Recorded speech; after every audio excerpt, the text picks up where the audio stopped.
ক্রেতা বিক্রেতায় সরগরম ফেনীর পশুর হাটগুলো। ঈদুল আজহার অল্প কয়েকদিন বাকি, এরই মধ্যে বাজারে বেচাকেনা হাঁক ডাকে সরগরম হয়ে উঠেছে ফেনীর পশুর হাটগুলি। এবার জেলায় স্থায়ী ও অস্থায়ী মিলে ১১৩টি পশুর হাট বসেছে। এর মধ্যে ১৫টি স্থায়ী এবং ৯৮টি অস্থায়ী। পশুর হাটের আধিপত্য রয়েছে দেশি প্রজাতির গরু। হাটে বড় গরুর চেয়ে মাঝারি গরুর কদর বেশি। পছন্দের পশুর দর কষাকষি করে বেচাকেনা করছে ক্রেতা বিক্রেতারা। অন্যান্য বছরের তুলনায় গরুর দাম একটু বেশি মনে করছে ক্রেতারা।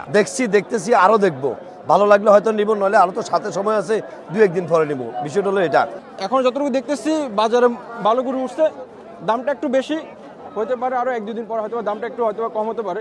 গরুর মালিকেরা দাম ছাড়েন না, আর একটা সিমের ভিতরে চাইবে তো, আরো গরু কেউ যদি ১০ টাকা যদি না দেয় নিতে পারবো না, আর হের হোসাইলে বেচবো, আন্ডা হোসাইলে কিনবো। এদিকে বিক্রেতারা বলছেন খাদ্য ও পরিচর্যার খরচ দ্বিগুণ হওয়ায় দাম বেশি। অবাধে নির্বিঘ্নে কোরবানির পশু কিনতে ও বেচতে হাটে সুন্দর সুশৃঙ্খল পরিবেশ তৈরি করেছে বাজারের ইজারাদারেরা। আমাদের এই বাজারে আপনার এই প্রচুর গরু বেচা বিক্রি হয়। ব্যবসায়ীদের নিরাপত্তার ব্যবস্থা আছে, ক্রেতাদের যারা কিনবে তাদেরও নিরাপত্তার ব্যবস্থা আমরা করে রেখেছি। পশুর হাটগুলোতে জেলা পুলিশের পক্ষ থেকে কঠোর নিরাপত্তার ব্যবস্থা করা হয়েছে। অজ্ঞান পার্টি ও মলম পার্টির তৎপরতা রোধে প্রতিটি হাটে রয়েছে পুলিশের কঠোর নিরাপত্তা ব্যবস্থা। যে সমস্ত জায়গায় গরু হাটগুলো বসবে সে হাটের নিরাপত্তা এবং হাটে যাতে কেউ চাঁদাবাজি না করতে পারে, সেখানে জাল টাকা ব্যবহার করতে না পারে, সেজন্য আমাদের পুলিশের পক্ষ থেকে নিরাপত্তা ব্যবস্থা থাকবে, সার্ভিলেন্স টিম থাকবে, আমাদের গোয়েন্দা সংস্থা থাকবে, ট্রাফিক পুলিশ, থানা পুলিশ, ডিবি পুলিশ, সবাই সম্মিলিতভাবে আমরা একসাথে কাজ করব।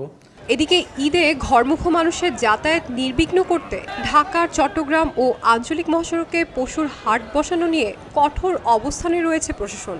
আঞ্চলিক মহাসড়ক এবং জাতীয় মহাসড়কে কোনো অস্থায়ী পশুর হাট দেওয়া যাবে না। আমরা সরকারি সিদ্ধান্ত অনুযায়ী আমরা এই জেলায় মহাসড়ক এবং আঞ্চলিক মহাসড়ক, আমরা যতগুলো মহাসড়ক আছে কোনোটাতেই আমরা অস্থায়ী পশুর হাট এটা এলাও করব না। আমরা চাইব যে ঘরমুখী মানুষ যাতে নির্বিঘ্নে চলাফেরা করতে পারে। ২০২৪ সালের ভয়াবহ বন্যার ধাক্কা কাটিয়ে গরু উৎপাদনের সক্ষমতা অর্জন করেছে ফেনীর মানুষ।